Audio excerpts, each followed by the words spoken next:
कहानी की शुरुआत में हमें समंदर का एक सीन दिखाया जाता है जहाँ एक लड़की बंधी हुई होती है। वो डर से कांप रही होती है और उसके सामने एक आदमी खड़ा होता है, लेकिन ये कोई नॉर्मल आदमी नहीं है। ये एक साइको है जो लोगों को कैद करके उनके साथ खौफनाक खेल खेलता है। उसने कैमरा सेट किया हुआ है सब कुछ रिकॉर्ड करने के लिए, जैसे उसके लिए ये सब सिर्फ एंटरटेनमेंट हो। नीचे पानी में शार्क्स घूम रही होती हैं और वो लड़की बिल्कुल अकेली होती है। हर सेकंड उसके लिए जिंदगी और मौत का गेम बन चुका होता है। लेकिन असली सवाल ये है, ये सब शुरू कैसे हुआ? ये जानने के लिए चलो कहानी में जरा पीछे चलते हैं। कहानी ऑस्ट्रेलिया से शुरू होती है जहाँ एक कपल दिखता है, ग्रेग और हैदर। दोनों टूरिस्ट हैं और दिलचस्प बात ये कि इनकी मुलाकात भी उसी हॉस्टल में हुई थी जहाँ ये ठहरे हुए थे। ग्रुप के साथ घूमने आए थे, लेकिन शायद इन्हें थोड़ा अलग, थोड़ा ज्यादा खतरनाक कुछ चाहिए था। इसीलिए ये दोनों चुपचाप ग्रुप से अलग होकर एक शार्क केज एक्सपीरियंस लेने निकल पड़ते हैं। जल्द ही ये टकर्स एक्सपीरियंस नाम की एक कंपनी की बोट तक पहुंच जाते हैं। नाम सुनकर ही लगता है कि यहाँ एडवेंचर तो मिलेगा, लेकिन जैसे ही वो लोकेशन पर पहुंचते हैं माहौल कुछ अजीब सा लगता है। पूरी जगह सुनसान, ना कोई टूरिस्ट, ना कोई हलचल, बस एक बूढ़ा आदमी डेव जो उन्हें साफ कह देता है कि टकर छुट्टियों पर है और आज कोई ट्रिप नहीं होगी। अब यहाँ थोड़ा सोचने वाली बात है, अगर सब बंद है तो फिर ये जगह खुली क्यों है? इसी बीच अचानक टकर खुद सामने आ जाता है, खुद को बोट का कैप्टन बताता है और कहता है कि यही इस पूरे एक्सपीरियंस का मालिक है। अजीब बात ये कि छुट्टियों पर होने के बावजूद वो बिना ज्यादा सवाल किए इन्हें ले जाने के लिए तैयार हो जाता है। शायद पैसों के लिए या फिर कुछ और वजह थी। खैर, दोनों बोट में बैठते हैं और समुंदर की तरफ निकल पड़ते हैं। रास्ते में माहौल थोड़ा नॉर्मल करने के लिए टकर अपनी पुरानी कहानी छेड़ता है। बचपन में वो एक खतरनाक शार्क अटैक से बच चुका है। अपने शरीर पर मौजूद गहरे निशान भी दिखाता है और एक पुरानी अखबार की कटिंग भी जिसमें उस हादसे का जिक्र था। उसकी बातों से साफ लगता है ये सिर्फ एक जॉब नहीं, उसके लिए कुछ ज्यादा ही पर्सनल है। हैदर को ये सब सुनकर अजीब लगता है। वो कहती है कि इतना बड़ा ट्रॉमा झेलने के बाद भी उसी चीज के बीच काम करना, ये तो किसी डरावने सपने जैसा है। अगर वो उसकी जगह होती तो शायद कभी पानी के पास भी ना जाती। लेकिन टक्कर का जवाब थोड़ा अलग था। वो कहता है गलती शार्क की नहीं थी और बिना किसी चेतावनी के वो पानी में खून डाल देता है। कुछ ही सेकंड में समुंदर का सन्नाटा टूटने लगता है। नीचे गहराई में हलचल शुरू हो जाती है और धीरे धीरे एक नहीं कई शार्क्स उस बोट के आसपास मंडराने लगती हैं। अब असली खेल शुरू होने वाला था, क्योंकि डाइव करने का समय आ चुका था। अब टकर दोनों को एक लोहे के पिंजरे में बंद करता है और धीरे धीरे उन्हें पानी में उतारने लगता है। नीचे हर तरफ शार्क्स घूम रही थी। हैदर का दिल तेजी से धड़कने लगता है। वो घबराकर ग्रेग का हाथ पकड़ लेती है, लेकिन कुछ ही देर में डर थोड़ा कम होने लगता है और उसकी जगह एक अजीब सा एक्साइटमेंट ले लेता है। इतने करीब से शार्क्स को देखना और ये महसूस करना कि वो हर वक्त हमला नहीं करती। दोनों इस पल को एंजॉय करने लगते हैं। कुछ देर बाद वो वापस बोट पर आ जाते हैं, हंसते हुए, जैसे सब कुछ बिल्कुल नॉर्मल हो। हैदर अभी टकर को थैंक यू बोल ही रही होती है कि अचानक बिना किसी चेतावनी के टकर ग्रेग के गले में चाकू घोंप देता है। एक सेकंड में सब बदल जाता है। ग्रेग को वो सीधे पानी में फेंक देता है और नीचे इंतजार कर रही शार्क्स उस पर टूट पड़ती हैं। हैदर की चीखें समुंदर में गूंजती हैं, लेकिन वहाँ सुनने वाला कोई नहीं, सिर्फ गहराई और खामोशी। सीन अचानक बदलता है। अब हम एक अमेरिकन लड़की जफर को देखते हैं। वो गोल्ड कोस्ट के पास सर्फिंग करके एक छोटी सी दुकान पर रुकती है। बाहर से वो नॉर्मल लगती है, लेकिन उसके व्यवहार में एक दूरी साफ दिखती है, जैसे वो जानबूझकर लोगों से कटकर रहती हो। यहीं उसकी मुलाकात मौजिद से होती है, जो एक रियल एस्टेट एजेंट है और काफी परेशान लग रहा है। उसकी कार स्टार्ट नहीं हो रही और उसे एक केबल की जरूरत है। वो जफर से मदद मांगता है, क्योंकि उसके पास बड़ी कैंपर वैन है जिसमें वो रहती भी है। रास्ते में दोनों के बीच बातचीत शुरू होती है और धीरे धीरे माहौल बदलने लगता है। पता चलता है कि दोनों को सर्फिंग का शौक है और बस यहीं से एक अजीब सी कनेक्शन बनने लगती है। लेकिन सवाल ये है, क्या ये मुलाकात सच में इतनी साधारण है या इसके पीछे भी कुछ छुपा हुआ है? रात का सीन है। जफर की वैन मौजिज के घर के बाहर खड़ी है। अंदर दोनों करीब आ चुके होते हैं। माहौल थोड़ा इमोशनल भी है और थोड़ा उलझा हुआ भी। इसी दौरान अनजाने में मौजिज एक छोटी सी चीज बाहर फेंक देता है, वो फिन की, जो सर्फ बोर्ड में लगती है। उस वक्त ये छोटी सी बात लगती है, लेकिन आगे चलकर यही चीज अहम बनने वाली थी। अब मौजिस इस रिश्ते को लेकर सीरियस हो चुका था। उसके लिए ये कोई कैजुअल मुलाकात नहीं थी। वो साफ कहता है कि शायद कोई वजह है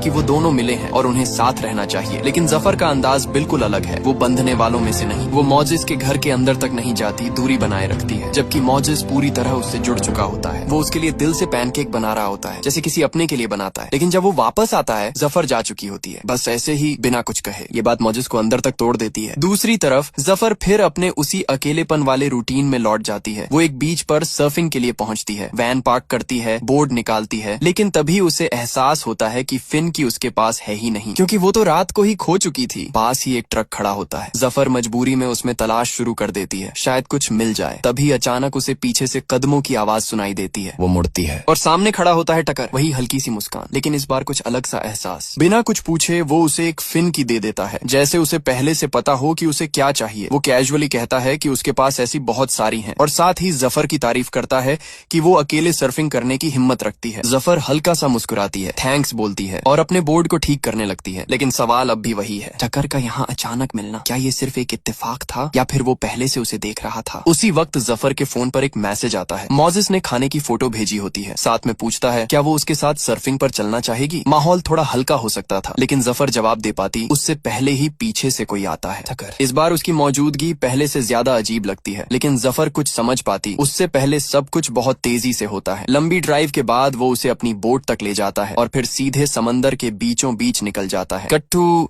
सुबह मोजिस बीच पर पहुंच चुका है। वो इधर उधर देखता है, लेकिन जफर कहीं नजर नहीं आती। बेचैनी बढ़ती है। वो उसका फोन कॉल करता है और तभी एक अजीब सी बात सामने आती है। फोन वैन के अंदर ही बज रहा होता है। अब मामला सीधा नहीं लग रहा था। उधर टकर बहुत सोच समझकर सब सेट कर चुका था। वो जफर का सर्फ बोर्ड वैन से निकालकर दूर फेंक देता है, लेकिन फोन वहीं छोड़ देता है ताकि सबको यही लगे कि वो सर्फिंग करने गई थी और शायद वापस ही नहीं आई, जैसे समंदर ने उसे निगल लिया हो। दूसरी तरफ जफर की आंख खुलती है। चारों तरफ अंधेरा, बंद सा कमरा और वो खुद एक बेड से बंधी हुई। कुछ सेकंड लगते हैं उसे समझने में कि वो कहाँ है और तभी उसकी नजर पास वाले बेड पर पड़ती है। वहाँ हैदर बंधी होती है, वही हैदर जिसे हमने शुरुआत में देखा था, यानी वो अब तक जिंदा थी। जफर घबराकर चिल्लाने लगती है पूरी ताकत से, लेकिन यहाँ एक खौफनाक सच्चाई सामने आती है। इस गहराई में उनकी आवाज कहीं बाहर नहीं जाती। हैदर उसे शांत करने की कोशिश करती है और धीरे से बताती है उसने बहुत कोशिश की थी, लेकिन यहाँ चीखें सिर्फ अपने कानों तक ही रह जाती हैं। और सबसे डराने वाली बात, वो यहाँ काफी समय से फंसी हुई है। ये सुनते ही जफर के चेहरे का रंग उड़ जाता है। वो खुद को छुड़ाने की कोशिश करती है, आसपास कुछ ढूंढती है जिससे हथकड़ी खुल सके, लेकिन वहाँ कुछ भी नहीं, कोई रास्ता नहीं, कोई उम्मीद नहीं। तभी उसकी नजर दीवार पर जाती है। वहाँ एक नाम लिखा होता है, किसी लड़की का। जफर कुछ पल के लिए बिल्कुल चुप हो जाती है, क्योंकि वो समझ जाती है ये पहली बार नहीं है। यहाँ पहले भी कोई फंसा था जिसने आखिरी उम्मीद टूटने से पहले अपना नाम दीवार पर छोड़ दिया, जैसे एक निशानी कि वो कभी यहाँ थी और शायद कभी वापस नहीं जा पाई। उधर टक्कर बिल्कुल नॉर्मल तरीके से डेक पर बैठा मछली पकड़ रहा होता है, जैसे कुछ हुआ ही ना हो। नीचे उसी बोट के अंदर जफर और हैदर अपनी जिंदगी के लिए जूझ रही थी। जफर धीरे से हैदर से पूछती है, क्या तुम्हें कोई ढूंढने आएगा? हैदर कुछ पल चुप रहती है, फिर कहती है, मैं यहाँ अकेली नहीं आई थी, एक लड़का भी था मेरे साथ, लेकिन उसके साथ क्या हुआ वो तुम जानना नहीं चाहोगी। इतना सुनना ही काफी था। जफर समझ चुकी थी। कुछ देर बाद हैदर वही सवाल उससे पूछती है। जफर हल्की सी मुस्कान लाती है, लेकिन आंखों में उदासी साफ दिखती है। वो कहती है, मुझे भी कोई मिस नहीं करेगा, लेकिन उसे ये नहीं पता था कि कोई है जो इस वक्त सच में उसकी फिक्र कर रहा है। मोजिस जब वो देखता है कि जफर की वैन बीच से टो की जा रही है, तो उसके दिमाग में अलार्म बज जाता है, क्योंकि वो जानता है वो वैन ही उसका घर है और वो उसे छोड़कर कहीं नहीं जाती। यही बात उसे सीधा पुलिस स्टेशन तक ले जाती है, लेकिन वहाँ उसकी बात को कोई सीरियस नहीं लेता। उसे कह दिया जाता है कि वो एक घूमने वाली सर्फर है, शायद कहीं निकल गई होगी। ये सुनकर मोजिस समझ जाता है कि अगर उसे सच जानना है तो खुद ही ढूंढना पड़ेगा। दूसरी तरफ जफर पूरा दिन कोशिश करती रहती है, हाथ पैर मारती है, लेकिन बंधनों से निकल नहीं पाती। हर मिनट के साथ उम्मीद कम होती जा रही थी। फिर रात होती है और उसी अंधेरे में उसे एक छोटा सा मौका दिखता है। उसकी नजर हैदर की बिकिनी पर जाती है, जिसके अंदर एक पतला सा वायर लगा होता है। जफर धीरे से उसे निकालती है और हथकड़ी खोलने की कोशिश शुरू करती है, लेकिन हालात उनके खिलाफ थे। कमरा बहुत गर्म था, दोनों का गला सूख रहा था। हैदर जल्दी से पानी पी लेती है, लेकिन जिस तरह वो खुद को ढकने की कोशिश करती है, वो टकर की नजर से बच नहीं पाता। ऊपर से ही उसे कुछ अजीब लगता है। वो नीचे आता है और चादर हटाने ही वाला होता है कि तभी जफर तेजी से उसका ध्यान अपनी तरफ खींचती है। मेरा खाना मुझे दे दो। एक सेकंड का भी ध्यान भटकना उनके लिए मौका बन सकता था। अब सवाल ये था, क्या ये छोटा सा प्लान उन्हें बचा पाएगा, या टकर सब समझ चुका है। वो पानी पीती है, बस एक पल की राहत, और यही उसकी सबसे बड़ी गलती बन जाती है। कुछ देर बाद टकर वहाँ से निकल जाता है और जफर तुरंत हथकड़ी खोलने की कोशिश में लग जाती है। हाथ कांप रहे होते हैं, सांस तेज, लेकिन अचानक उसकी नजर धुंधली होने लगती है। जिस पानी को उसने पिया था उसी में बेहोशी की दवा मिली हुई थी। वो खुद को संभाल भी नहीं पाती कि टकर वापस आकर उसे पकड़ लेता है। जब जफर होश में आती है तो सब कुछ बदल चुका होता है। वो अब डेक पर एक कुर्सी से कसकर बंधी होती है, सामने हैदर भी बंधी होती है और उनके सामने एक कैमरा। सब कुछ रिकॉर्ड हो रहा होता है। टकर इसे अपना शो कह रहा होता है। वो अजीब सी बातें करने लगता है, शार्क की तारीफ, उनकी ताकत, और फिर कहता है कि असली गॉड ऊपर नहीं नीचे है, उसी पानी में जहाँ से सब शुरू हुआ और जहाँ सब खत्म होगा। फिर वो हैदर के बाल काटता है, उन्हें अपने पास रखता है जैसे कोई ट्रॉफी। अगले ही पल वो पानी में खून डाल देता है। कुछ ही सेकंड में नीचे हलचल शुरू हो जाती है। शार्क्स। टक्कर बिना किसी झिझक के हैदर को पानी में धक्का दे देता है। हैदर चीख होती है, लेकिन खून और हरकत की वजह से शार्क्स उस पर टूट पड़ती हैं और देखते ही देखते उसे नोच डालती हैं। ये सब कैमरे में रिकॉर्ड होता रहता है। जफर ये सब अपनी आंखों से देख रही होती है, पूरी तरह टूट चुकी, डर से कांपती हुई। वो नीचे दीवार पर अपना और हैदर का नाम लिखने लगती है, शायद आखिरी निशानी के तौर पर। लेकिन तभी उसकी नजर बाकी नामों पर जाती है। एक नहीं, दर्जनों नाम, लड़कियों के नाम। अब उसे समझ आता है टकर सिर्फ पागल नहीं है, वो एक सीरियल किलर है। उसने पहले भी कई टूरिस्ट लड़कियों को ऐसे ही मारा है। पास रखी वीडियो टेप्स और उनके साथ रखे बाल हर शिकार की कहानी बयान कर रहे होते हैं। अब एक नई टेप जुड़ चुकी है हैदर की, और अगली जफर की होने वाली है। सुबह होती है और समुद्र में हैदर के जिस्म के टुकड़े तैरते हुए नजर आते हैं। एक खामोश डरावना सच। उधर मौजस बीच पर भटक रहा होता है, बेचैनी साफ दिख रही होती है। तभी उसे जफर का सर्फ बोर्ड मिलता है। सारा सामान वहीं पड़ा है, लेकिन जफर गायब है। अब ये सिर्फ गुमशुदगी नहीं, कुछ बहुत गलत हो चुका है। रात होते ही टकर फिर नीचे आता है। इस बार उसके हाथ में पानी और ब्रेड है, लेकिन जफर गुस्से में सब कुछ ठोकर मार कर गिरा देती है। आंखों में डर नहीं, गुस्सा है। वो चिल्लाकर कहती है, तू खुद को शार्क समझता है, लेकिन असल में तू सिर्फ एक कीड़ा है। टकर कुछ नहीं बोलता, बस उसे देखता है और चला जाता है। थोड़ी देर बाद जफर की नजर पास पड़ी बाल्टी पर जाती है। वो धीरे से उसका हैंडल तोड़ती है और उसे नुकीला बना लेती है। अब वो तैयार है, क्योंकि उसे पता है टकर फिर आएगा। और सच में थोड़ी देर बाद वो वापस आता है, इस बार हाथ में इंजेक्शन, क्योंकि जफर ने पानी नहीं पिया था। उसे बेहोश करना जरूरी था। जैसे ही वो करीब आता है, जफर झटके से हमला करती है और बिना एक सेकंड गंवाए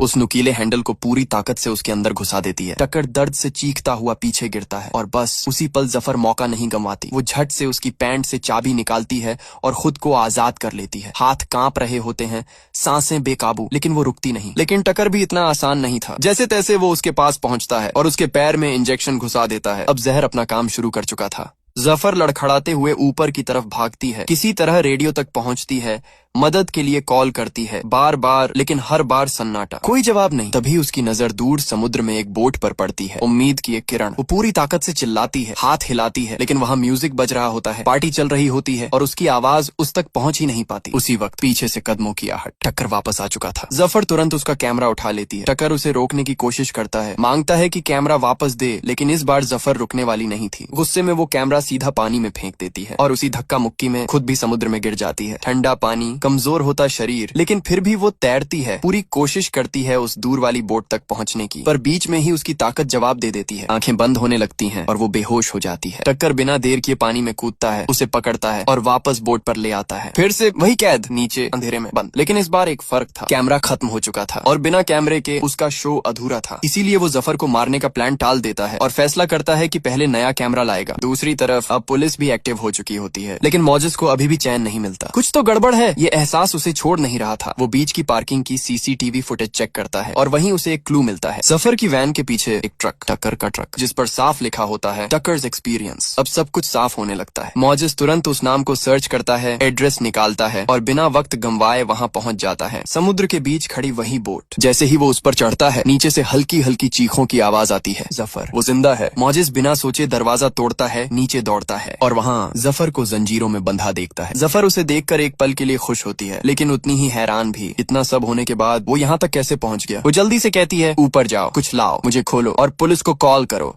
मौजस तुरंत ऊपर भागता है, फोन मिलाता है, कॉल लग भी जाती है, लेकिन उसी वक्त टक्कर वापस आ जाता है और बिना चेतावनी के मौजस पर टूट पड़ता है। फोन पुलिस तक जुड़ चुका था, लेकिन टक्कर उसे बोलने नहीं देता, झपट कर फोन छीनता है और जमीन पर पटक कर तोड़ देता है। फिर बेरहमी से मौजस को पीटना शुरू कर देता है। हर बार के साथ हालात और बिगड़ते जाते हैं। मौजस बुरी तरह घायल होने के बावजूद हार नहीं मानता। वो पूरी ताकत लगा देता है और एक पल ऐसा आता है जब टक्कर लगभग उसके हाथों खत्म होने वाला होता है, लेकिन तभी पीछे से डेव आ जाता है। उसे अभी तक सच्चाई का अंदाजा ही नहीं था। वो समझ ही नहीं पाता कि असल में चल क्या रहा है। जैसे ही नीचे से जफर की चीखें उसके कानों तक पहुंचती हैं, सब कुछ साफ हो जाता है, लेकिन बहुत देर हो चुकी होती है। टक्कर बिना मौका दिए उस पर टूट पड़ता है और उसे भी बेरहमी से खत्म कर देता है। अब हालात और खतरनाक हो चुके थे। टक्कर को लगने लगता है कि किनारे के पास रहना अब सेफ नहीं है, इसलिए वो बोट को मोड़ता है और एक सुनसान आइलैंड की तरफ निकल जाता है। वहां पहुंचकर वो मौजिस को भी जफर के पास बांध देता है। दोनों अब एक ही जगह कैद हैं और वक्त तेजी से खत्म हो रहा है। मौजिस धीमी आवाज में अपने दिल की बात कह रहा होता है, शायद आखिरी बार। तभी टक्कर वापस आता है। इस बार उसके इरादे साफ होते हैं। वो दोनों को घसीट कर ऊपर डेक पर ले जाता है, क्योंकि उसने फैसला कर लिया था अगली टेप आज ही बनेगी। लेकिन इस बार तरीका अलग था। सबसे पहले वो डेव के शरीर के टुकड़े पानी में फेंकता है। कुछ ही पलों में नीचे हलचल शुरू। शार्क्स फिर से खींची चली आती हैं और फिर टक्कर मौजिस को पानी में धक्का दे देता है। लेकिन इस बार जफर पहले ही उसे समझा चुकी होती है शार्क के सामने बिल्कुल मत हिलना। मॉजिस अपनी सांस रोककर बिल्कुल शांत हो जाता है। शार्क्स उसके आसपास घूमती हैं, उसे सूंघती हैं, लेकिन हमला नहीं करती। कुछ सेकंड जो घंटों जैसे लगते हैं और फिर टकर उसे वापस ऊपर खींच लेता है, लेकिन अब वो और ज्यादा बेरहम हो चुका था। वो मॉजिस पर बार बार वार करता है, चाकू से उसे कई जगह घायल कर देता है और फिर उसे दोबारा पानी में फेंक देता है। इस बार मॉजिस की हालत नाजुक हो चुकी थी, वो मुश्किल से जिंदा था। तभी उसकी नजर आसमान पर जाती है, एक लाइफ गार्ड हेलीकॉप्टर, कोई उन्हें ढूंढ रहा था। टकर ये देख लेता है और घबरा जाता है। वो तुरंत दोनों को फिर से नीचे ले जाकर बंद कर देता है। अब मॉजिस की सांसें बहुत धीमी हो चुकी थीं, हर पल भारी लग रहा था। जफर ये सब देख रही थी और अब उसके पास वक्त नहीं था। वो पूरी ताकत से अपना हाथ हथकड़ी से निकालने की कोशिश करती है, लेकिन कामयाब नहीं होती। तभी वो एक फैसला करती है जो सब कुछ बदल देता है। वो अपना अंगूठा तोड़ देती है। दर्द इतना होता है कि सांस रुक जाए, लेकिन वो रुकती नहीं। फिर भी हाथ बाहर नहीं निकलता। अब उसके पास आखिरी रास्ता बचता है। वो अपने ही दांतों से अपने अंगूठे को पूरी तरह अलग कर देती है। खून, दर्द, लेकिन इस बार उसका हाथ आजाद हो जाता है। वो तुरंत खुद को खोलती है। उसी वक्त टकर नीचे आता है, हाथ में इंजेक्शन उसे फिर से बेहोश करने के लिए। लेकिन इस बार जफर तैयार थी। वो उसे चकमा देती है, जोर लगाकर उसे कमरे के अंदर धकेलती है और बाहर से दरवाजा बंद कर देती है। अब खेल पलट चुका था। जफर भागते हुए ऊपर जाती है और बोट का सिस्टम स्टार्ट कर देती है, लेकिन खेल अभी खत्म नहीं हुआ था। टक्कर किसी और रास्ते से ऊपर पहुंच जाता है और आते ही बोट का पूरा सिस्टम बंद कर देता है। इंजन चुप, रास्ता बंद। अब जफर के पास सिर्फ एक ही रास्ता था, लड़ो या खत्म हो जाओ। वो बिना सोचे टक्कर पर टूट पड़ती है। दोनों के बीच जबरदस्त भिड़ंत होती है, हर वार में जान लगी होती है और जैसे ही उसे एक छोटा सा मौका मिलता है वो सीधे पानी में कूद जाती है। सामने उसे एक आइलैंड दिख रहा होता है जहाँ दूर से लाइट्स चमक रही होती हैं। म्यूजिक, एक शादी का रिसेप्शन चल रहा था। उम्मीद बस थोड़ी दूर, लेकिन हालात उसके खिलाफ थे। उसका हाथ पहले से जख्मी था, खून पानी में फैल रहा था और नीचे शार्क्स घूम रही थीं। ऊपर से टकर भी पीछा नहीं छोड़ता। वो एक छोटी बोट लेकर उसके पीछे लग जाता है। जफर पूरी ताकत से तैरती है, हर स्ट्रोक के साथ मौत से दूर भागती हुई और आखिरकार किसी तरह आइलैंड तक पहुंच जाती है। लेकिन किस्मत फिर पलट जाती है। कुछ करने से पहले ही टकर उसे फिर से पकड़ लेता है। एक बार फिर इंजेक्शन और अंधेरा। जब वो होश में आती है सब कुछ बदल चुका होता है। इस बार रोल बदल दिए गए थे। कुर्सी पर अब मॉजिस बंधा हुआ था और जफर को हार्नेस में लटका दिया गया था। टकर अपना नया शो शुरू करने की तैयारी कर रहा था। तभी पानी में हलचल होती है। एक बड़ी छाया, ग्रेट व्हाइट शार्क, इतनी विशाल कि बाकी सारी शार्क्स उसके आते ही गायब हो जाती हैं। टकर भी कुछ पल के लिए चुप हो जाता है, बस उसे देखता रहता है, जैसे किसी पुराने जान पहचान वाले को देख रहा हो। उसे याद आता है बचपन में इसी शार्क ने उस पर हमला किया था, फिर भी उसके लिए वही गॉड थी। एक अजीब सा लगाव, एक पागलपन। बिना वक्त गंवाए वो जफर को पानी में छोड़ देता है। लेकिन इस बार जफर पूरी तरह होश में थी। टकर एक हारपून उठाता है शार्क को उकसाने के लिए, लेकिन हाथ से फिसल जाता है और जफर के पास गिरता है। बस यही मौका था। जफर तुरंत उसे पकड़ती है, खुद को आजाद करती है और पानी में गिर जाती है। नीचे गहराई में उसकी नजर शार्क से मिलती है। कुछ सेकंड आमने सामने। शार्क उसकी तरफ बढ़ती है, लेकिन हमला नहीं करती, जैसे वो पहचान गई हो ये भी लड़ रही है, ये भी सर्वाइवर है। जफर के अंदर फिर से हिम्मत जाग जाती है। वो तुरंत ऊपर की तरफ तैरती है, दोबारा बोट पर चढ़ती है और टकर पर टूट पड़ती है। दोनों के बीच आखिरी लड़ाई शुरू हो जाती है। टकर का संतुलन बिगड़ जाता है और वो सीधे डेक से फिसलकर पानी में जा गिरता है। कुछ ही सेकंड में